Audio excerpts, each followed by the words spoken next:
ونعوذ بالله من شرور أنفسنا ومن سيئات أعمالنا. من يهده الله فلا مضل له ومن يضلله فلا هادي له. وأشهد أن لا إله إلا الله وحده لا شريك له، وأشهد أن محمدًا عبده ورسوله. يا أيها الذين آمنوا اتقوا الله حق تقاته ولا تموتن إلا وأنتم مسلمون. يا أيها الناس اتقوا ربكم الذي خلقكم من نفس واحدة وخلق منها زوجها وبث منهما رجالا كثيرا ونساء، واتقوا الله الذي تساءلون به والأرحام إن الله كان عليكم رقيبا. يا أيها الذين آمنوا اتقوا الله وقولوا قولا سديدا يصلح لكم أعمالكم ويغفر لكم ذنوبكم، ومن يطع الله ورسوله فقد فاز فوزا عظيما.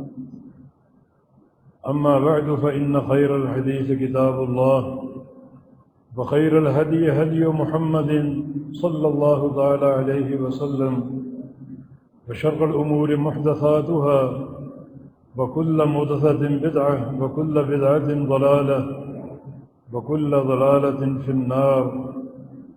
من يطع الله ورسوله فقد رشد واهتدى، ومن يعص الله ورسوله فقد ضل وغوى. اللهم صل على محمد وعلى آل محمد كما صليت على إبراهيم وعلى آل إبراهيم إنك حميد مجيد. اللهم بارك على محمد وعلى آل محمد كما باركت على إبراهيم وعلى آل إبراهيم إنك حميد مجيد. سبحانك لا علم لنا إلا ما علمتنا إنك أنت العليم الحكيم. رب اشرح لي صدري ويسر لي أمري واحلل عقدة من لساني يفقه قولي. أعوذ بالله من الشيطان الرجيم من همزه ونفخه ونفسه. بسم الله الرحمن الرحيم. يا أيها الذين آمنوا اتقوا الله حق تقاته ولا تموتن إلا وأنتم مسلمون. امام بخاری رحمہ اللہ الادب المفرد میں اور امام احمد بن حنبل رحمہ اللہ اپنی مسند میں ایک حدیث لائے ہیں جس کے راوی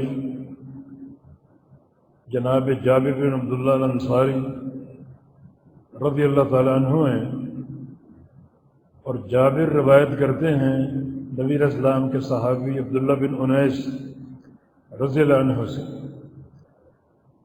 رسول کریم صلی اللہ علیہ وسلم کا فرمان ہے، یحشر اللہ الناس یوم القیامہ حفاۃ عراۃ بہما۔ اللہ تعالیٰ قیامت کے دن لوگوں کو اٹھائے گا، جمع کرے گا میدان محشر میں، اس حال میں کہ لوگ ننگے پاؤں ہوں گے، ننگے بدن ہوں گے اور خالی ہاتھ ہوں گے۔ ننگے بدن ہونا مردوں عورتوں کا یہ اشکال کا باعث بنا ام المومنین کے لیے، سیدہ عائشہ صدیقہ طاہرہ مطہرہ رضی اللہ عنہا کے لیے۔ عرض کیا کہ اذن ينظر بعضهم بعضا، اگر مرد عورتیں برہنہ ہوں گے تو ایک دوسرے کو دیکھیں گے۔ رسول اللہ صلی اللہ علیہ وسلم نے ارشاد فرمایا، الامر افضع، صدیق کی بیٹی نہیں، اس دن کا معاملہ بڑا ہولناک ہوگا، بڑا کردناک ہوگا، اس طرف کسی کی ہوش ہی نہیں ہوگی۔ اور اسی طرح بہمن، بالکل خالی ہاتھ آئیں گے۔ دنیا میں کوئی بڑے سے بڑا تاجر بھی ہو، ایک درہم یا ایک دینار بھی ساتھ لے کر نہیں جائے گا، بالکل خالی ہاتھ۔ دنیا کا مال اس وقت تک ہے جب تک یہ سانسیں آ رہی ہیں، اور جو ہی یہ سانسیں بند ہوئیں اور انسان کا ناطہ دنیا سے ٹوٹ گیا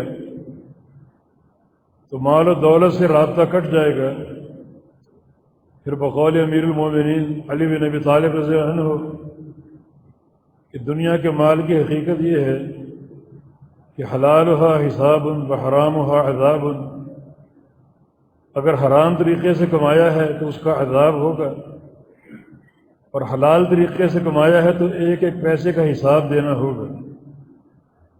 دونوں معاملے خطورت سے خالی نہیں ہیں۔ اس طرح لوگ بالکل تہی دست اور تہی دامن آئیں گے قیامت کے دن، برہنہ بدن اور ننگے پاؤں،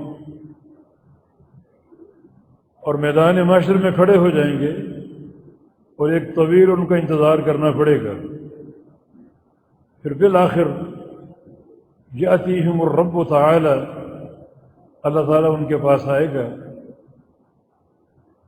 وینادیہم بصوت،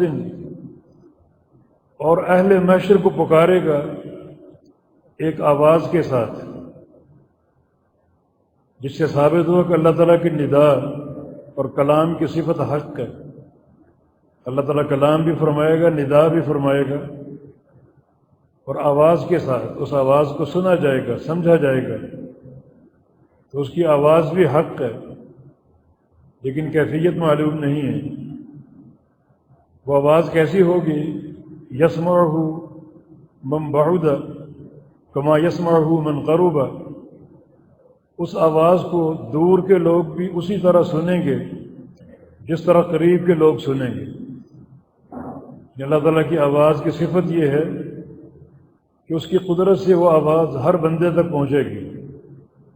حالانکہ محشر کے میدان میں اربوں اور کھربوں انسان ہوں گے، مگر سب کو وہ آواز یکساں سنائی دے گی۔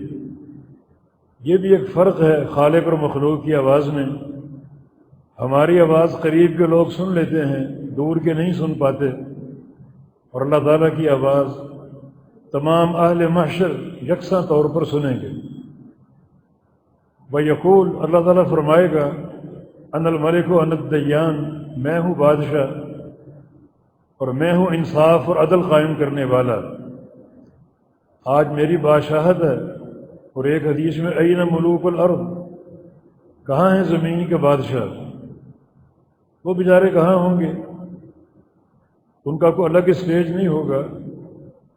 اللہ تعالیٰ کی رعیت کے درمیان وہ بھی کھڑے ہوں گے قسمہ پرسی کے عالم میں۔ تو میں ہوں آج بادشاہ، اور میں ہوں الدیان، عدل قائم کرنے والا، انصاف قائم کرنے والا۔ پھر اللہ تعالیٰ فرمائے گا، یا اہل الجنہ لا ينبغی لأحد منکم ان يدخل الجنۃ، اے وہ لوگوں جو بظاہر جنتی نظر آ رہے ہیں، نیکیوں کے ڈھیر ان کے آگے پڑے ہوئے ہیں، تم جنت میں جا ہی نہیں سکو گے۔ اگر تم پر کسی جہنمی انسان کا کوئی حق ہے، تو اس حق کے تعلق سے میں انصاف قائم کروں گا۔ آج عدل کا دن ہے، چھوڑا نہیں جائے گا کہ تم جنت میں جا رہے ہو تو تمہارا استقبال کیا جائے اور تم جنت کے داخلے کے مستحق بن جاؤ، اور وہ جہنمی ہے بھاڑ میں جائے۔ اب کیا حساب اور کیا عدل؟ نہیں، آج کا دن عدل کا دن ہے، مالک یوم الدین، روز انصاف کا مالک ہے وہ۔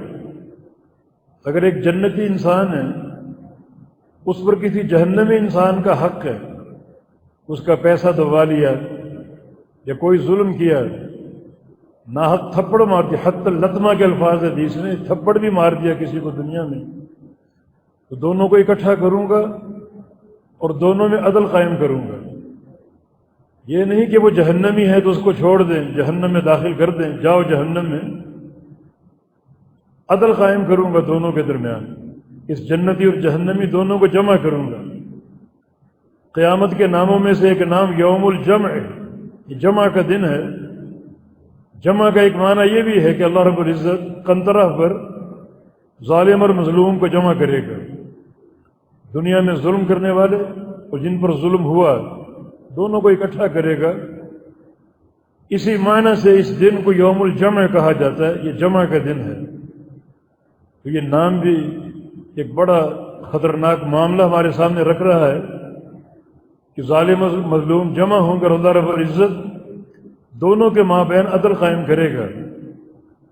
تو فرمایا کہ اگر آپ کے سامنے نیکیوں کے ڈھیر پڑے ہوئے ہیں، نمازیں ہیں، روزے ہیں، حج عمرے ہیں، زکاتیں ہیں، جہاد اور فرائض و نوافل ہیں، بظاہر جنتی یہ ہونے کی علامات ہیں، اور آپ کے مقابل ایک بندہ کھڑا ہے، اس پر اہل جہنم کے آثار ہیں، گناہ ہیں، معصیتیں ہیں، اور بظاہر اس کا ٹھکانہ جہنم نظر آ رہا ہے، تو چھوڑوں گا نہیں، دونوں کو جمع کروں گا۔ اگر کسی جہنمی انسان پر بھی آپ کا کوئی ظلم ہے، کوئی پیسے کا لین دین ہے، کوئی قرض لے کر دبا رکھا ہے، یا کسی قسم کا ظلم ہے، تو عدل قائم کروں گا۔ یہ آج عدل کا دن ہے۔ قنطرہ ایک اسٹیج ہے جو پل صراط کے اوپر یا پل صراط کے بعد اللہ تعالیٰ نے قائم کر رکھی ہے۔ اس قنطرہ پر مظلوم اور ظالم جمع ہوں گے اور دونوں میں عدل و انصاف قائم ہوگا۔ کوئی بندہ اس وقت تک اپنے ٹھکانے پر نہیں جا سکے گا جب تک قنطرہ پر کھڑا ہو کر مظالم کا تصفیہ نہ کرا لے۔ تو بہت ہی خطرناک منزل ہے۔ صحابہ نے سوال کیا، یا رسول اللہ صلی اللہ علیہ وسلم، ابھی آپ نے فرمایا کہ وہ من خالی ہاتھ آئیں گے، تو انصاف کے لیے اور تصفیہ کے لیے ہم کیا دے کر بندے کو راضی کریں گے؟ اگر کسی پر مظالم ہے ہمارے، یا کسی کا پیسہ دبا رکھا ہے، تو ہم تو خالی ہاتھ ہوں گے۔ کیا دے کر تصفیہ ہوگا اور کیا دے کر انصاف قائم کریں گے؟ تو رسول اللہ صلی اللہ علیہ وسلم نے ارشاد فرمایا کہ جو قیامت کا معاملہ ہے، اس قیامت کے دن دنیا کی کرنسی نہیں چلے گی، یہ روپیہ پیسہ یا درہم و دینار یا سونا اور چاندی نہیں چلے گا، بلکہ قیامت کی کرنسی ایک ہی ہے، اور وہ ہے نیکیاں اور گناہ۔ پھر نیکیوں اور گناہوں کی تقسیم کے ساتھ حساب ہوگا۔ جو ظالم ہوگا اس کی نیکیاں مظلوموں کو دی جائیں گی، اور اگر مظلوم راضی ہو گئے تمام نیکیوں کے ختم ہونے سے پہلے تو وہ بھی جنت میں جائیں گے اور وہ بھی جنت میں جائے گا۔ اور اگر نیکیاں ختم ہوگی، مظالم ختم نہ ہوئے اور لوگ دہائی دیتے رہے، ظلم کی چبھن بھی باقی ہے، تکلیف بھی باقی ہے، ہمیں مزید جو ہے وہ انصاف چاہیے اور مزید تصفیہ کا تقاضا کریں، تو پھر اللہ رب العزت مظلوم کے گناہ ظالم کو دے گا۔ ایک حدیث میں رسول اللہ صلی اللہ علیہ وسلم نے پوچھا، من تعدون المسکین فیکم، مسکین کسے سمجھتے ہو؟ عرض کیا گیا، من لا درہم لہ ولا دینار، جس کے پاس درہم و دینار نہ ہو وہ مسکین ہے۔ فرمایا کہ یہ ضابطہ دنیا کا ضابطہ ہے کہ روپے پیسے سے محروم انسان مسکین ہوتا ہے، مگر شریعت میں مسکین وہ ہے جو قیامت کے دن نیکیاں لے کر آئے۔ یأتی یوم القیامت بحسنات، ڈھیروں نیکیاں لے کر آئے، مگر اس طرح آ رہا ہے، قد ضرب ھذا، فلاں کو اس نے مارا، وشتم ھذا، فلاں کو گالی دی، واخذ مال ھذا، فلاں کا مال ہتھیا لیا، فلاں کی غیبت کی، فلاں کی چغلی اور نمیمہ کیا، یہ سارے لوگ اس کے ساتھ ہیں۔ فلاں کو قتل کیا، قتل کے الفاظ بھی، قتل ھذا، کہ فلاں کو قتل کیا، اور قتل کا معاملہ بڑا سنگین ہوگا۔ نبی علیہ السلام کی حدیث ہے، یأتی المقتول یوم القیامہ متعلقا بقاتلہ ووداجہ تشجب دما، مقتول جو ہے وہ قیامت کے دن اس طرح آئے گا کہ اس کی شاہرگ کٹی ہوگی، اور ایک حدیث میں اس کا سر دھڑ سے الگ ہوگا اور اس کی ہتھیلی پر رکھا ہوگا، اور خون کے فوارے ابل رہے ہوں گے، اور مقتول کی زبان پر ایک ہی دعائی ہوگی، سلہ فیما قتلنی، یا اللہ اس سے پوچھ اس نے مجھے کیوں قتل کیا، مجھے آج اس قتل کا انصاف چاہیے، کیوں قتل کیا مجھے؟ تو بڑا یہ خوفناک منظر ہوگا۔ تو سارے یہ لوگ ظالم اور مظلوم، قاتل اور مقتول اس قنطرہ پر جمع کر دیے جائیں گے، اور پھر اللہ رب العزت اس ظالم اور قاتل کی نیکیاں مقتولوں کو دے گا، وہ ایک ہو یا 10 ہو، اور دیکھتے دیکھتے نیکیاں بڑھ جائیں گی ساری، اتنی قیمتی شے تقسیم ہو جائے گی۔ قیمتی اس لیے کہ قیامت کے دن ایک بندہ حساب کے لیے پیش ہوگا، جب اس کا نامہ اعمال کھلے گا اور اعمال تولے جائیں گے تو ایک نیکی کی کمی ہوگی۔ اللہ تعالیٰ فرمایا کہ جاؤ تمہیں موقع دیتا ہوں، ایک نیکی کہیں سے لے آؤ۔ کبھی اپنے باپ کو تلاش کر کے نیکی کا سوال کرتا ہے، کبھی اپنی ماں کو تلاش کر کے نیکی کا سوال کرتا ہے، دنیا کی محبتوں کے واسطے دیتا ہے، شوہر بیوی کو اور بیوی شوہر کو تلاش کر کے نیکی کا سوال کرتے ہیں، لیکن کوئی بھی ایک نیکی دینے کے لیے تیار نہیں ہوگا۔ نہ بیٹا باپ کو دے گا، نہ ماں کو دے گا، نہ ماں باپ اپنی اولاد کو دیں گے، اتنی قیمتی نیکیاں، مگر دیکھتے ہی دیکھتے سب بٹ جائیں گی اور تقسیم ہو جائیں گی۔ نمازیں تقسیم ہو گئی، حج تقسیم ہو گئے، عمرے تقسیم ہو گئے، زکاتیں تقسیم ہو گئی، ایک ایک نیکی بٹ گئی۔ اور اگر مظالم کی چبھن باقی ہے تو اللہ تعالیٰ مظلوموں کے گناہ لے گا اور گناہ اس ظالم کے سر پہ ڈال دے گا۔ فرمایا کہ یہ مسکین ہے جو قیامت کے دن بے شمار نیکیاں لے کر آیا، مگر دنیا کے مظالم کی بنا پر تمام نیکیوں سے محروم ہو گیا اور اگلوں کے گناہ اپنے سر پہ لے کے جہنم میں داخل ہو گیا۔ سارے معاملات کو ہمیں چیک کرنا چاہیے اور کسی پر ظلم نہ کریں، نہ کاروباری مظالم ہوں، کسی کی رقم دبا لیں، کسی پر ظلم کریں، فراڈ کریں، ملاوٹ کریں، یہ بھی ایک ظلم کی نوعیت ہے۔ یا پیسہ لے کر دبا دیں، قرضہ لے کر دبا جائیں، یا بعض اوقات مظالم کا تعلق گھر کے افراد سے ہوتا ہے۔ آپ کا ملازم ہے، دکان کا، گھر کا نوکر ہے، اس کے ساتھ ایک بدتمیزی کا رویہ، اس کو ڈانٹنا، ڈپٹنا، مارنا، یہ مظالم بھی شمار ہوں گے اور قیامت کے دن یہ مالک اور اس کا نوکر بھی جمع ہوں گے اور اللہ عدل قائم کرے گا۔ لیکن سب سے بھیانک صورت جو ہے حق تلفی کی، وہ صلہ رحمی کے تعلق سے ہے۔ اللہ تعالیٰ نے آپ کے رشتے بنائے ہیں، کچھ رشتے آپ کے باپ کی طرف سے ہیں، کچھ رشتے آپ کی ماں کی طرف سے ہیں، اور کچھ رشتے مصاہرت کے ہیں۔ کہیں رشتہ ہوا، شادی ہوئی، آپ کو ساس مل گئی، سسر مل گیا، شوہر کو بیوی مل گئی، بیوی کو شوہر مل گیا، یہ بھی رشتے ہیں۔ ان تمام رشتوں کو نبھانا اور جوڑ کے رکھنا یہ شرعی امر ہے۔ رشتہ، اس کا عربی لفظ رحم، جمع ارحام، رحم کا مادہ را ہا میم، نبی علیہ السلام کی حدیث ہے، شق لہ من اسمہ ہی، اللہ تعالیٰ نے یہ رحم کا نام اپنے نام کو پھاڑ کے بنایا ہے۔ اللہ کا نام رحمان ہے اور رحمان سے رحم نکلا ہے، اپنے نام کو اللہ نے پھاڑ کر یہ رحم بنایا ہے، رشتہ بنایا ہے۔ معنی یہ کہ اللہ رب العزت کی جو قدر اور اس کی تکریم ہے، جو اس تکریم کے تقاضے ہیں، اس کے بعد رشتہ داریاں ہیں، ان کی تکریم آپ نے کرنی ہے۔ اللہ نے اپنا نام، مبارک نام پھاڑ کر لفظ رحم جو ہے وہ بنایا ہے، اس کو نبھا کے رکھنا، بنا کے رکھنا، کسی قسم کی اونچ نیچ نہ ہو، ناہمواری نہ ہو، ورنہ قیامت کا بڑا کڑا حساب ہے۔ رسول اللہ علیہ وسلم کی حدیث ہے، لا يدخل جنت قاطع، رشتے توڑنے والا جنت میں جا ہی نہیں سکتا، جنت میں داخل ہو ہی نہیں سکتا۔ اور آج کے دن دنیا میں نبی علیہ السلام کی حدیث ہے، اور رحم معلقۃ بالعرش، رشتہ جو ہے اللہ کے عرش کے ساتھ معلق ہے۔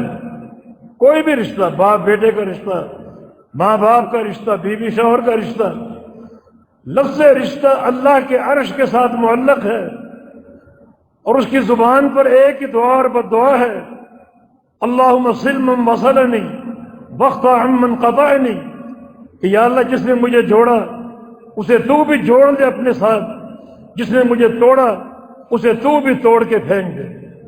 مسلسل یہ دعا جاری ہے رحم کی، رشتہ داری کی، اور وہ اللہ کے بہت ہی قریب عرش الہی کے ساتھ معلق ہے، فوری اس کی دعا سنی جا رہی ہے اور پہنچ رہی ہے۔ اللہ ہر دعا کو سنتا ہے اور فوری سنتا ہے، مگر رشتہ داری اس قدر اللہ کے قریب کہ عرش کے ساتھ معلق اللہ تعالیٰ سے دعا کر رہی ہے کہ یا اللہ جس نے مجھے جوڑ کے رکھا اس کو تو جوڑ دے اپنی رحمت کے ساتھ، جس نے مجھے توڑا اسے تو بھی توڑ کے پھینک دے۔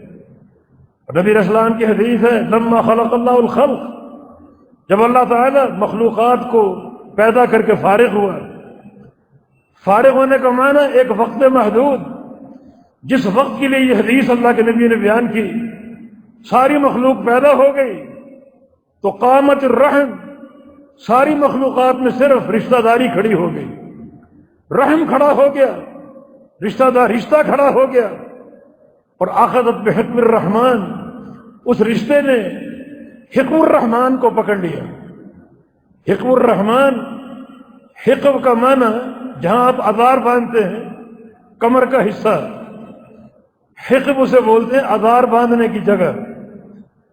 حکم اللہ تعالیٰ کی صفت ثابت ہو گئی جس کی کیفیت ہم نہیں جانتے، جیسے کتاب و سنت میں اللہ کے ہاتھوں کا ذکر ہے، ہمارا ان پر ایمان ہے مگر کیفیت نہیں جانتے۔ اللہ تعالیٰ کی آنکھوں کا ذکر ہے، ہمارا ان پر ایمان ہے مگر کیفیت ہم نہیں جانتے۔ اللہ تعالیٰ کی کہ کانوں کا ذکر ہے، ہمارا اس پر ایمان ہے مگر کیفیت ہم نہیں جانتے۔ اللہ تعالیٰ کی ساکھ کی صفت پنڈلی، اس کا ذکر ہے، ہمارا اس پر ایمان ہے مگر ہم کیفیت نہیں جانتے۔ اسی طرح حکم الرحمن کا ذکر ہے، یہ کوکھ جو آزار باندھنے کی جگہ، ہمارا اس پر ایمان ہے مگر کیفیت معلوم نہیں ہے۔ اس عقیدے کے ساتھ یہ ساری صفات جو ہیں اللہ تعالیٰ کے لیے ایسی مخصوص ہیں۔ اللہ تعالیٰ کسی صفت میں مخلوق کے مشابہ نہیں ہے اور کوئی مخلوق اللہ کے مشابہ نہیں ہے۔ اس کی تمام صفات، اس کی ذات، اس کے نام، اس کے افعال مخلوقات کی مشابہت سے پاک ہیں۔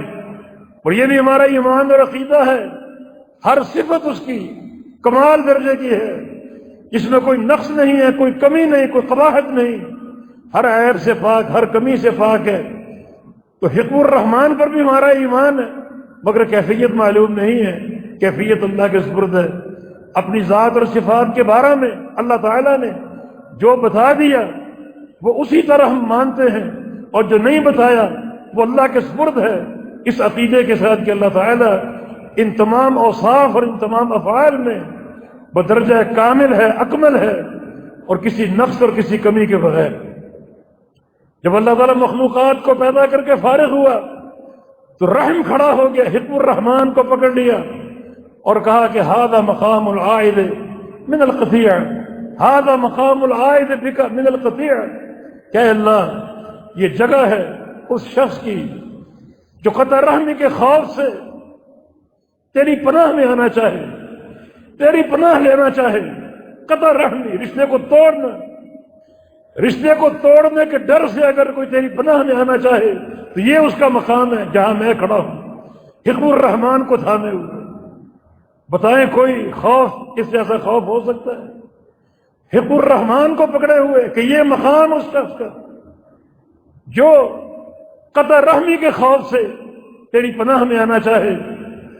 تو اللہ تعالیٰ رشتے سے کہے گا ترضین ان اصل من وصلک واقطع من قطعک واقطع من قطعک، کیا تو راضی ہو جائے گی اگر میں اس شخص کو اپنے ساتھ جوڑ لوں جس نے تجھے جوڑا، اور اس شخص کو توڑ کے پھینک دوں جس نے تجھے توڑا؟ راضی ہو جائے گا؟ رشتے کا سوال کیا تھا؟ کیا اس کا استقرار اور کیا اس کا پناہ مانگنے کا انداز رب تعالیٰ کے دامن میں چھپا ہوا ہے، اللہ تعالیٰ سے پناہ طلب کر رہے، اور اللہ فرما رہا ہے کہ جس نے تجھے جوڑا اسے میں جوڑ دوں گا، جس نے تجھے توڑا اسے میں توڑ دوں گا۔ اب تو راضی ہے؟ تب رشتے نے کہا اب میں راضی ہوں۔ تب یہ معاملہ ختم ہوا۔ تو ساری مخلوقات میں صرف رشتہ کھڑا ہوا، اور کھڑے ہو کر یہ اللہ تعالیٰ سے سوال کیا اور اللہ کی پناہ میں آنا چاہا۔ میرے بھائیوں، دوستو، آج جو سب سے بڑی ناہمواری اس معاشرے میں رشتوں کے تعلق سے ہے۔ بیوی شوہر کی نافرمانی کرتی ہے، شوہر بیوی کے ساتھ ظالمانہ رویہ کرتا ہے، اور ساس اور بہو کے معاملے تو بڑے خطرناک ہیں۔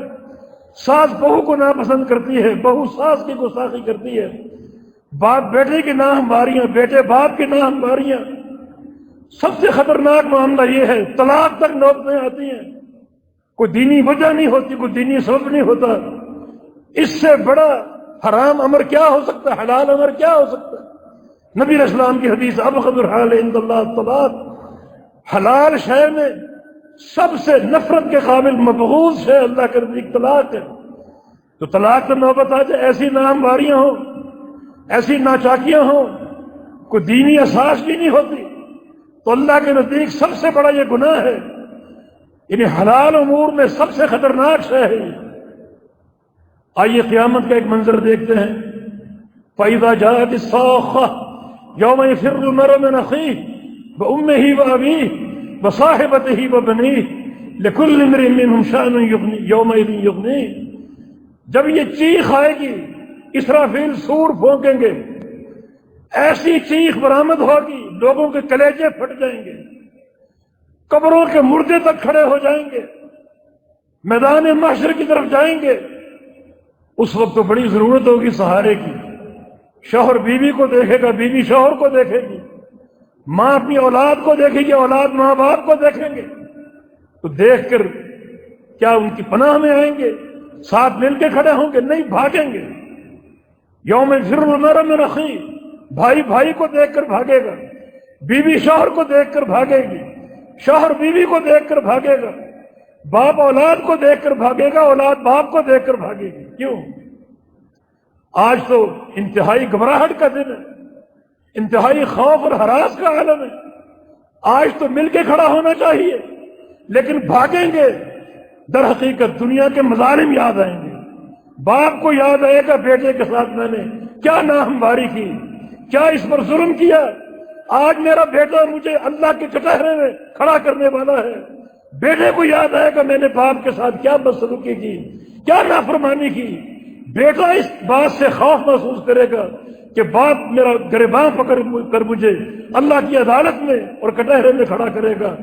بیوی یاد کرے گی شوہر کی نافرمانیوں کو کہ شوہر مجھے پکڑ کر گھسیٹے گا، کٹہرے میں کھڑا کرے گا، اور شوہر کو یاد آئے گا بیوی پر کیا ظلم کیا، یہ مجھے گھسیٹے گی اور پیش کرے گی اللہ تعالیٰ کی عدالت میں۔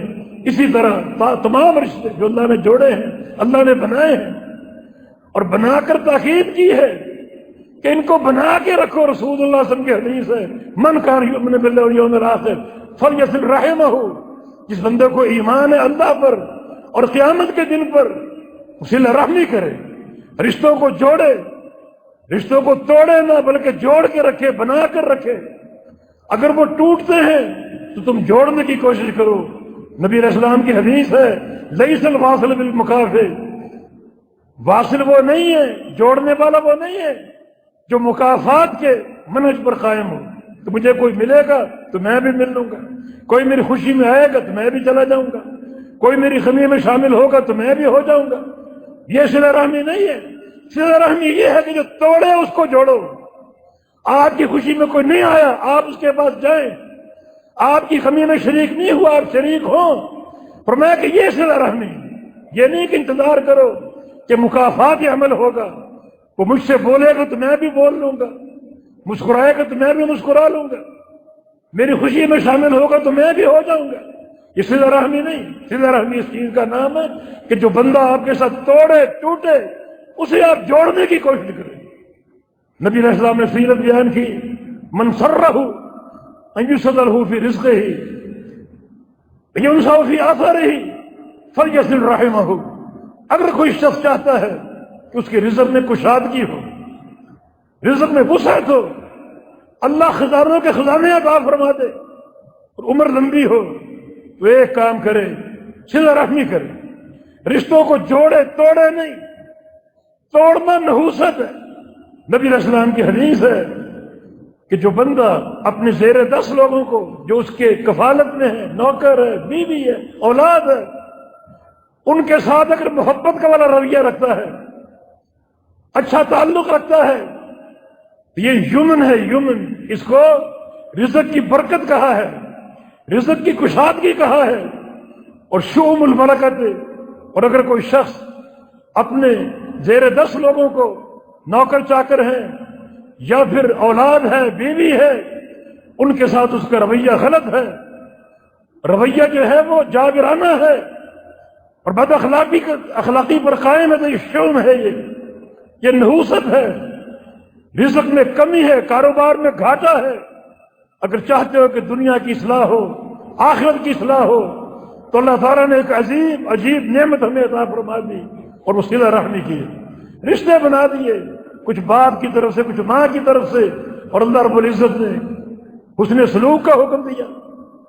کیا رشتے کا مقام ہے، کیا رشتہ داری کا مقام ہے۔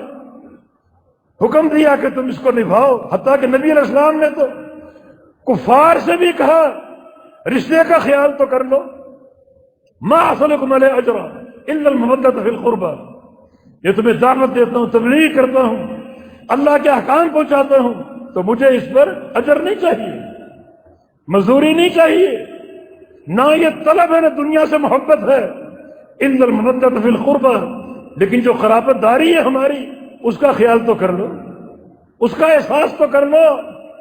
مجھ پر پتھر پھینکنے والے بعض اوقات میرے چچا ہوتے ہیں، میرے بھائی بند ہوتے ہیں، کم کم رشتے کا خیال کر لو۔ ابو لہب نبی علیہ السلام کے پیچھے پیچھے چلتا، ہاتھ میں پتھروں کا تھیلا ہوتا، آپ فرماتے قولوا لا الہ الا اللہ، اور پتھر مارتا، نبی علیہ السلام کے ایڑیوں پر خون دیکھا گیا۔ کم از کم میرے چچا ہو تم، رشتہ داری ہیں ہماری، ایک برادری، ایک خاندان ہے، ان المودۃ فی القربى، اس قرابت کا تو خیال کر لو، اس قرابت کے تعلق سے میرا حق سمجھو، بات نہیں مانتے نہ مانو، لیکن قرابت کا خیال تو کر لو۔ کفار کے ساتھ اللہ کے نبی کا ہی بیان، جس کے ایک قرابت کی مثال ابو طالب، ایمان نہیں لایا لیکن قرابت کو نبھایا، چچا ہونے کا حق ادا کیا، مدد کی، نصرت کی، کفالت کی، محبت کی، ایمان نہیں لا سکا۔ یہ ایک مثال ہے، تو کم از کم قرابت داری کا لحاظ تو کر لو۔ یہ معاملہ اتنا سنگین ہے، جن دنوں اللہ کے پیارے پیغمبر دعوت توحید دے رہے ہیں ان دنوں قرابت کا ذکر بھی کر رہے ہیں کہ قرابت کا معاملہ بڑا سنگین ہے، جیسے اللہ تعالیٰ کی توحید کی دعوت کا معاملہ بڑا سنگین ہے۔ توحید کو مانو گے تو نجات ہے، شرک پر قائم رہو گے تو بربادی ہے، مہلک ہے دنیا اور آخرت کا۔ اسی طرح آپ نے الا المودۃ فی القربى کہ قرابت داری کی محبت کا خیال تو کر لو، وہ خیال ان کو نہیں تھا۔ اپنے بھائی ہیں مارنے والے، رستے میں کانٹے بچھانے والے، گڑھے کھودنے والے، سجدے کی حالت میں امام الانبیاء پر اونٹ کی غلاستیں پھینکنے والے، قرابت داری کا خیال بھی نہیں تھا۔ تو ہم تو اسلامی معاشرے میں ہیں، ہمارا تو اوڑھنا بچھونا مسلمانوں کے ساتھ ہے۔ اگر ہمارے گھروں میں ناہمواریاں ہوں، رشتہ داریاں توڑتے ہوں، ناراضگیاں رکھتے ہوں، دنیا کے تعصبات، یہ دنیا کے مال کی خاطر، تو بڑا یہ گھاٹے کا سودا ہے۔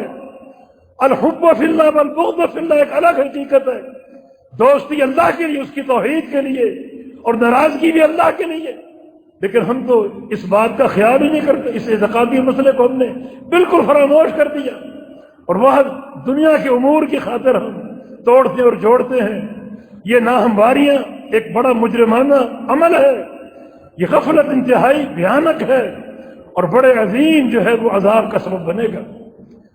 یہ نصوص آپ نے سن لیے، احادیث آپ نے سن لی، اللہ کے پیارے پیغمبر کے فرامین سن لیے، بات صرف عمل کرنے کی ہے۔ اللہ پاک مجھے اور آپ کو عمل کی توفیق دے دے، اللہ تعالی ہمیں توفیق دے کہ ہم حقوق العباد کے معاملے کو سمجھیں اور اس کو پورا کریں۔ دو حق ہیں، اللہ کا حق اور بندوں کا حق۔ اللہ اپنا حق معاف کر دے گا، وہ بھی توحید کی بنیاد پر، بندوں کا حق معاف نہیں ہوگا، بندوں کا حق معاف نہیں ہوگا۔ حساب ہوگا قنطرہ پر، ظالم اور مظلوم کے مابین تصفیہ ہوگا۔ اور ساتھ ساتھ اللہ کے بندوں اعتقادی مضبوطی پیدا کرو، توحید میں پختگی۔ بعض اوقات مظالم ہوتے ہیں اور اللہ بندے کی توحید کو پسند کر کے مظالم کو خود معاف کر دیتے، اس معاف کرنے کا طریقہ ایک حدیث میں وارد ہے۔ اللہ کے سامنے کھڑے ہیں ظالم اور مظلوم دونوں، ظالم کی گردن پھنسی ہوئی ہے، مظلوم بھی کھڑا ہے، لیکن اللہ تعالیٰ ظالم کو پسند کر چکا، اس کی توحید کی بنا پر، عقیدے کی بنا پر۔ جنت سے اچانک کچھ چیزیں اوپر کو آئیں گی، محلات اور باغات، خوبصورت منظر، وہ ظالم بھی دیکھ رہے، مظلوم بھی دیکھ رہے، دونوں پوچھیں گے یا اللہ یہ کیا ہے؟ تو اللہ تعالیٰ مظلوم سے کہے گا یہ تیرے لیے، تجھے دینا چاہتا ہوں ایک شرط پر کہ یہ سارا کچھ لے کر اس ظالم کو معاف کر دے، اس کا دامن چھوڑ دے، گریبان چھوڑ دے اس کا۔ یہ تب ہوگا جب بندے میں ایک ایسی چیز ہو جو اللہ کو پسند آ جائے، اخلاق چوٹی کا ہو، توحید پہاڑ کی طرح ٹھوس ہو، تو اللہ تعالیٰ اس عقیدے کی محبت کی بنا پر ان مظالم کو معاف کرنے پر قادر۔ چھوڑے گا تو نہیں، مظلوم کو اپنی طرف سے دے گا۔ بنی اسرائیل کا قاتل 100 قتل کرنے والا معمولی گناہ نہیں ہے، اللہ اس کو معاف کر چکا ہے، اس کی توبہ قبول کر چکا ہے۔ لیکن قیامت کے دن یہ معاملہ پیش ہوگا، یہ سارے مقتول اٹھیں کہ دہائی دیتے ہوئے اس نے ہمیں کیوں قتل کیا، ہمیں انصاف چاہیے، تصفیہ چاہیے۔ ظالم بھی کھڑا، مظلوم بھی کھڑے، اور اللہ ظالم کو معاف کر چکا، اس کے گناہ بخش چکا۔ اب اللہ سارے مقتولوں کو اپنی رحمت سے دے گا، اپنے فضل سے دے گا، اس کے خزانوں کی حد نہیں ہے کوئی، اتنا دے گا کہ وہ سب کے سب راضی ہو جائیں گے۔ اور اللہ کے پیارے مسکرا کر فرماتے ہیں کہ ظالم اور مظلوم ایک دوسرے کا ہاتھ پکڑ کر جنت میں داخل ہوں، دلوں کے کینے غائب ہو جائیں گے۔ یہ عقیدہ توحید کی برکتیں ہیں، سچی توبہ کی برکتیں ہیں، اخلاق حسنہ کی برکتیں ہیں۔ ایسا وصف اپنے اندر پیدا کرو، اگر مظالم ہو بھی چکے تو اللہ ان اوصاف کو دیکھ کر ہمارے مظالم کو معاف کر دے، اور ہمارے جو مظلوم ہیں اپنی طرف سے عطا کر کے ان کو راضی کر دے۔ ورنہ معاملہ بڑا سنگین ہے، کتنے لوگ ایسے نیکیوں کے ڈھیر لائیں گے، سب نیکیاں تقسیم ہو جائیں گی، اور مظلوموں کے گناہ اس کے ذمہ ڈال کر اس کو جہنم میں پھینک دیا جائے گا۔ اور سب سے اہم شے رشتہ داریاں، گھروں کے ان تعلقات کو سمجھو، ان تعلقات کے تعلق سے اللہ سے ڈر جاؤ، اللہ کا خوف اندر پیدا کرو۔ اللہ پاک ہمیں کتاب و سنت کا فہم عطا فرما دے۔ اقول قولی ھذا واستغفر اللہ لی ولکم، وآخر دعوانا ان الحمد للہ رب العالمین۔